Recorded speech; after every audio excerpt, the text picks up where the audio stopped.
Hello, everyone. I'm just testing this for a second. I'm going to take these off and take these off. Is that okay? Hi, I'm Phil Martin, and put this way over here so we won't get any feedback. And welcome to Movie Style, and welcome to On Film for July 3rd, 2020. Well, the big news is I went back to the theater.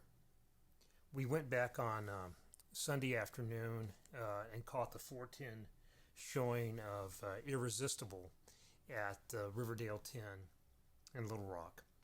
And some of you may know the Riverdale 10's been my theater for a while because when I lived in Hillcrest in Little Rock, up until a little over a year ago, it was right down the hill from me. I mean, I could walk there.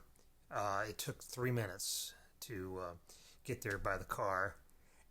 And we often left, you know, right at the time the screening was going to begin because we knew that there would be enough, uh, coming attractions and everything to get us there on time to see it. So, and I've for whatever reason, it's not a chain theater. It dedicates 4 or 5 of its screens to the type of movies that we might not otherwise get in a place like Little Rock or a place like Arkansas.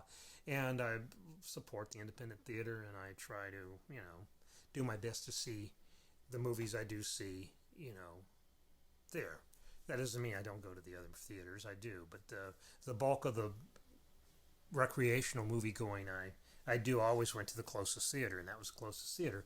It remains the closest theater, I guess. I mean, even though I'm in Little Rock, North Little Rock, across the river, it's just a zoom over the Broadway Bridge and zoom down, and we're there. It takes maybe 7 minutes to get there now, so it's still probably the closest theater to me, and probably where I'd go anyway if the other theaters were open, as the movies I want to see usually. And I don't care about some things. I mean, it has nice seats and nice enough amenities, but I don't really care about having like at Movie Tavern, which is great. You get supper there in the Alamo, sort of draft house kind of model. Um, but anyway, so we went to Riverdale on Sunday and saw Irresistible. First of all, about the movie, I may have talked about the movie a little bit last week. It's not great. It's a movie. It's a political comedy that's sort of in the mode of Veep, but it's not as sharp and not as cutting. It's probably a little confusing because you need to have this little thing at the end where the characters sort of tell you, they sort of explain the scam they've been running. And whenever you've got to do that, that's probably not the strongest narrative device. Carell is Steve Carell, and Rose Byrne is very good in it. I'll have to say, I enjoyed her performance as a sleazy, right-wing, conservative political consultant, and Steve Carell's a Weasley Democratic political consultant, and they're fighting over the small town in Wisconsin where Chris Cooper, who's one of my favorite actors,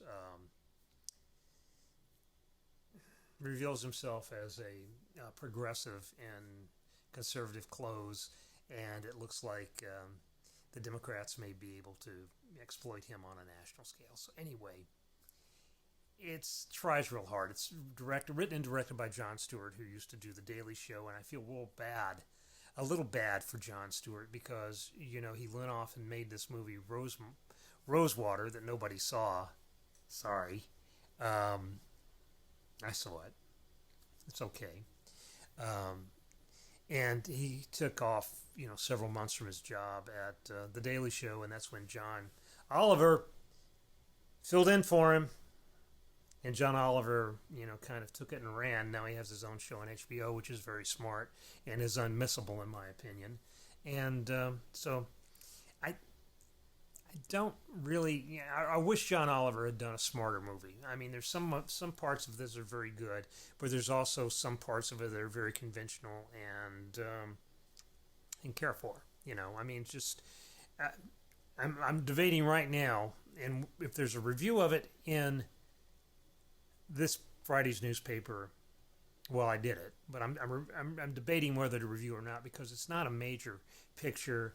It's already open. It's out. The only reason to write about it really is because I've seen it, and I've just kind of told you about it. So maybe I don't need to write about it, and we can save that space for something else like Hamilton.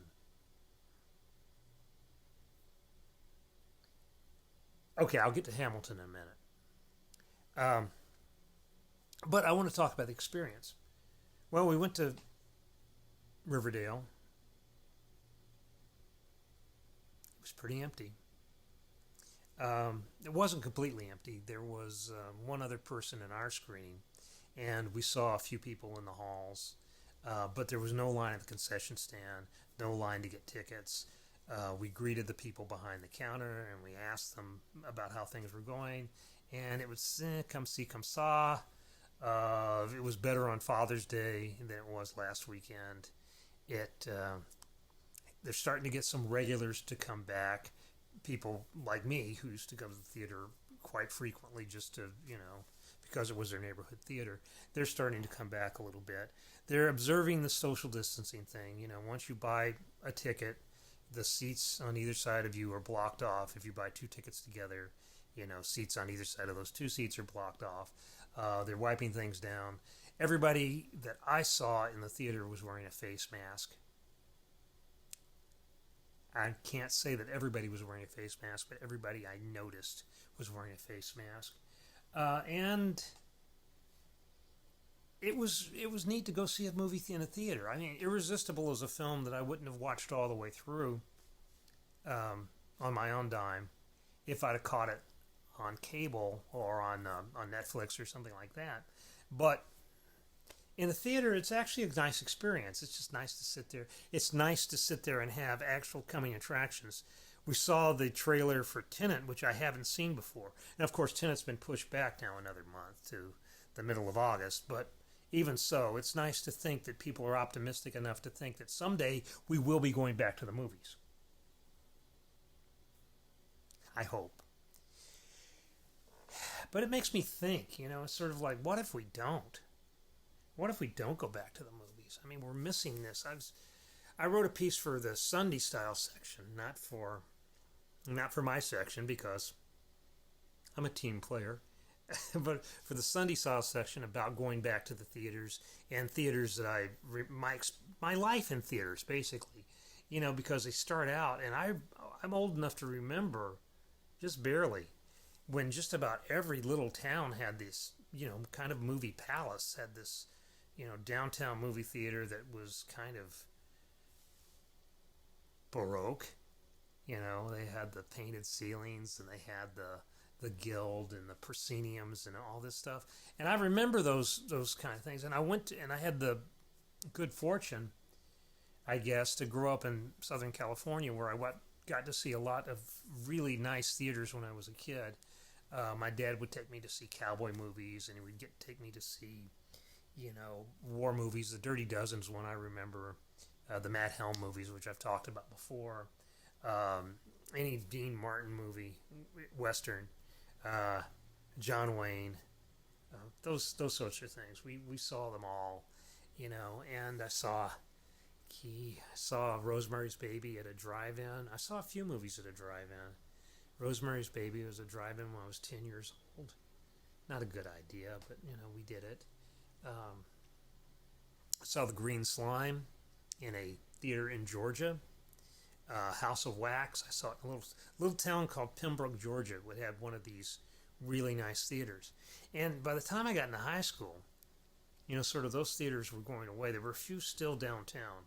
I mean, downtown Shreveport had a couple of, one or two screen theaters, downtown that were kind of seedy.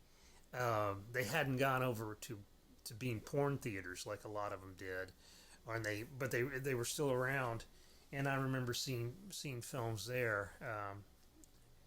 I saw The Exorcist downtown Shreveport. That's right. I saw The Exorcist, and I can't think of the name of the theater, but it wasn't the grand one. It was one that was a little bit less fancy. I saw Apocalypse Now in a one of the brand new kind of antiseptic boxes that they were putting up in starting in the mid 70s. The multiplexes that kind of looked like a place where you'd go to give blood or something, or they were sometimes they were gaudier than that, and they had this was I think a 4-screen theater that I went to see Apocalypse Now and sit in the front row. And that's kind of what we had. We had those kind of things attached to the mall all through the 80s. The mall multiplexes, 32 screens, things like that. And, about 20 years ago, we started seeing movie theaters evolve again to offering more amenities and being, stadium seating, the big seats, the food got improved. I didn't even talk about the theaters I used to go to in Phoenix, the Harkins chain, which was a really nice local chain there that had kind of a couple of art houses and a couple of, well, probably more than a couple of major, kind of more mainstream theaters. And they were just gorgeous, and you could get brownies there, and you could get a beer there, and you could get coffee there. And that was just so great. And, now every place, Riverdale, you can get a drink, you can get beer, you get wine. The movie tavern, you can get food. Every place is offering all this enhanced experiential stuff. And, I guess that's great because, we can see all the movies we want to at home on our 55, which is modest. My screen is 55 inches. That's very modest, but I have a small house and a small room. It's plenty big enough, believe me. And a nice sound system. And it's nice to be able to sit here and drink your own wine and liquor and eat your own food, pop your own popcorn. It's cheaper. And, you're going to probably be paying for some sort of cable package, some sort of streaming package anyway. So, why not, stay home? So we're already seeing that before this COVID stuff hit. And then the COVID stuff basically makes us stay home and kind of get used to this sort of lifestyle. Like tonight, our big deal for this week, our big deal is to go and get takeout. We're going to get takeout tonight. I've been looking forward to it for, a few days now.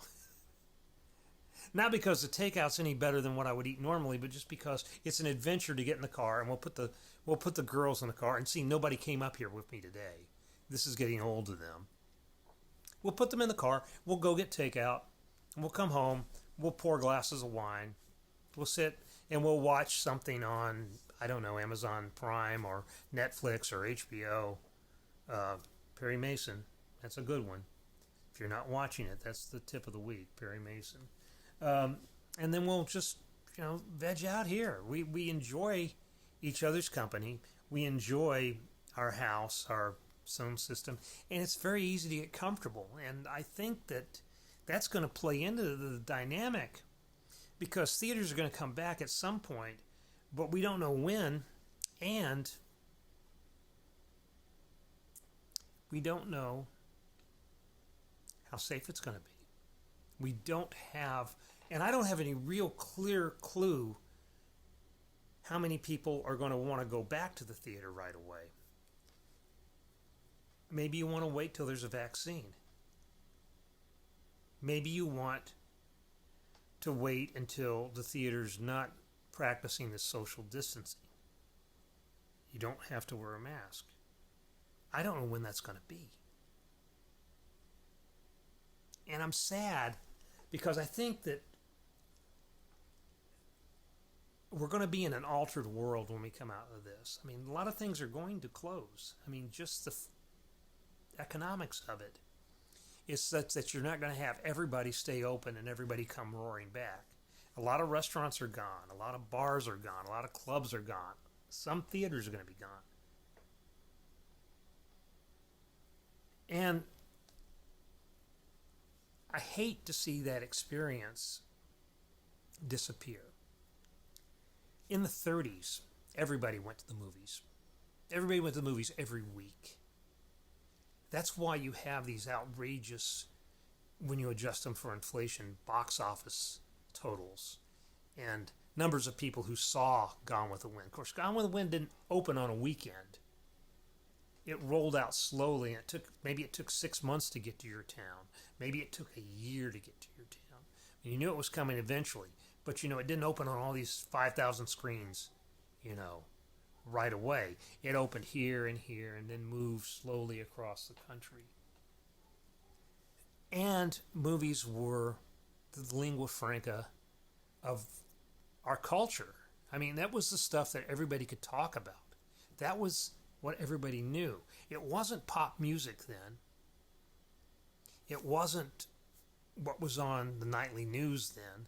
It was the movies. They were a much bigger part of America in the 30s and 40s and 50s than they are now. We still treat them with this respect, with sort of this residual respect, but I don't know that they've actually earned it anymore, because I think that, even though I don't know anything about them, I think that probably video games are as important in the scheme of things as movies are now. Certainly, Netflix, Amazon Prime, the stuff that's running on these cable channels, I still call them cable channels, but on these streaming services. I mean, that's more important than the movies. We don't have any sort of common, reservoir of cultural stuff now. Everybody's sort of, it's all balkanized. Everybody does their own little thing. And that's great in a way. But it's the same with our, the bad effects are we're losing ways to talk to each other.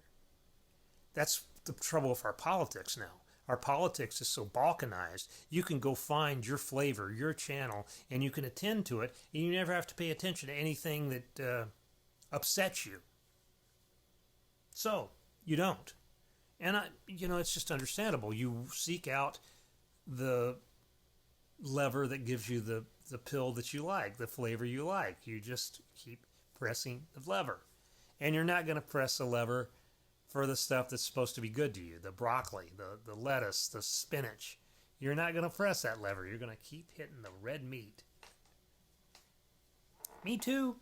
I mean, my job sort of, involves me keeping up with stuff and reading, 5 newspapers and lots of magazine articles and, actively seeking out information on a daily basis. That's my job. If it weren't my job, I'd find it very easy to relax into one of these, cocoons, silos, whatever you want, a bubble, whatever you want to call it. I would feel pretty, safe doing that. I could watch sports. Well, there are no sports, but if there were sports, I could watch sports all day. I could listen to, music all day. I don't because my livelihood is wrapped up in not doing that. I haven't watched TV news, and I'm serious, since the 80s, when I didn't have a television. The only time I'd watch it then was when I'd go into the office and watch it, because I wanted to make sure that they didn't have anything that we didn't have. That was back when I was a cop reporter. And we watched it a little bit after 9/11. We watched CNN after 9/11 religiously right after that, just because we couldn't turn off the pecking to get the stuff we were craving, which, I think a lot of us had that problem then. But other than that, I don't watch TV news. I have good friends who work in TV who I've only incidentally seen. I've been on television news more often than I've watched it in the past 35 years. People can't believe that. They can't believe I haven't picked between Fox, MSNBC, CNN, or whatever. I haven't. You don't have to. And you don't have to choose to be, involved with the movies either if you don't want to. It's all an act of volition these days. It used to be you took what you got. You had 3 channels. You had Walter Cronkite. You had David Brinkley. You took what you got. You had one movie opening in the town theater this week and maybe another one next week, and you went to see that movie. You went to see the next movie, and you went to see the movie after that, because that's what there was. Now you have, 4,000 choices right available at your fingertips. I mean, I'm scrolling through the Sundance, now app, looking at stuff I want to watch. Swedish crime dramas and things like that. So, I don't know. I mean, it just seems to me like there is there's a utility in having common civic ritual where people of all types, of all stripes, of all races, beliefs, creeds, and colors, and all that come together for whatever reason. And I think sitting in the dark with strangers, watching lights on a wall and listening to a soundtrack and attending to this story that they're teaching you, that they're telling you, like that's the campfire on the wall. I think there's use for that. I mean, I really do think we've lost something if we all decide to split up and just go around to our own little cubby holes and do what we want. It's good to come together in these ways. And the movies is one of the ways that we come together. Now, does that mean we have to have them? No, of course not. I mean, I suspect we're not going to... If we have maybe, 50 screens, 55 screens in the North Little Rock area right now. After this COVID thing, I don't know, maybe we'll have 30. Which will make a difference because most of those 30 screens will show the same 5 movies. And that's fine. But that means there'll be fewer channels for these other movies, except that they are going to move on to streaming platforms. They're going to be vaporized and aerosoled, and you're going to have to seek them out. It's great if you're somebody who likes to seek this stuff out because it's out there and you can find it. But what we're writing about, look at what we're writing about in Movie Style this week. We're writing about movies that in a normal summer wouldn't have any oxygen. You wouldn't hear about them. You would hear about the next Iron Man 6, or whatever. You'd hear about the next, Batman movie. You'd hear about all these, James Bond. You'd hear about the great summer inevitable movies. And those are fine. I mean, who doesn't like those? Some of them I don't like, but there's nothing wrong with sitting in a theater, enjoying the air conditioning and a cold drink and popcorn and watching the Battle of the Titans or whatever. I don't have a problem with that. I do wish that there was some way that we could mainstream adult, not in that, I don't mean it as a euphemism, but as grown-up entertainment. Movies for people like me who don't attend religiously to the MCU or the DCU, who don't, really care for the Flash, Fast, and the Furious movies. If you do, that's fine. All I'm saying is that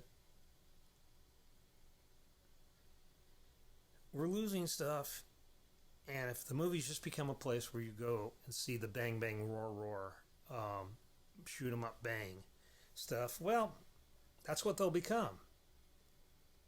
And we've already seeded a lot of it over to this demographic, this sort of immature demographic, this 12 to 45-year-olds who want to be 12 sort of thing. And like I said, there's nothing, I'd have nothing, I am not Martin Scorsese here to tell you that you're doing anything wrong by caring a whole lot about Iron Man. All right? I don't think that's true. I do think that, we are gradually losing the binding elements of our society. And the movies are one of those. And I would like the movies to stick around. And I would like the movies to stick around as something other than a place where you go see the big bang whiz, shoot 'em up, boom, films. I would like films like Irresistible, which admittedly isn't a great movie and isn't even particularly well done in some ways. But it's got a sensibility and it's aimed at a demographic that I think is becoming underserved. Serious people. And I don't mean serious in the grumpy serious way. I just mean that it's a movie that's supposed to be a comedy, but it's a comedy about serious stuff that maybe you ought to think about. Boy, I sound old even to myself. Anyway, this week's drama in the world of movie style is Hamilton. Disney was supposed to send me a link to Hamilton. I haven't got the link to Hamilton. So there will be no review of Hamilton in this week's movie style. I don't know what to tell you. We do have it on the cover of our TV book, I understand. And there's a story in, I think, Thursday about it. But we will have no review of Hamilton unless I chicken out and run a wire review, which I still could do. I might run a review of Hamilton next week after it's been out for 7 days. But that's what I'm doing with Irresistible if I run the Irresistible review. So I don't know. I don't know. What we're always trying to do is we're trying to balance reader interest with what we perceive as the importance of a given film. Now, I don't think, and I could be wrong, I don't think Hamilton is all that important. Because it's been here, it's been around, a lot of people know about it. You can go buy the soundtrack album. You will be able to see it whenever you want to see it. By the time you hear me talking about it, you'll be able to see it whenever you want. No matter what I say about it as a critic, it's not going to have much impact on who watches it, who doesn't watch it. Fair? Okay. At the same time, people expect us to write about Hamilton because it's the big thing this weekend. And I don't know how to really balance these things because I come up from a tradition of what we call editor-driven newspapering or editor-driven publications where editors, people like me, decide what we're going to write about and what we're going to put in the newspaper. It's not driven by, focus groups or public opinion polls or just, what people write in and call and send their cards and letters expressing interest in. It is curated content. That's what we try to do, curated content. But there might be something interesting to say about Hamilton. There really might be. I think there is. I haven't seen it. I can't say anything about it until I have seen it. Disney didn't let me see it, even though they promised me they would. And probably by the time this hits the iPad app, because some of you know you can see it early if you know the secret. By the time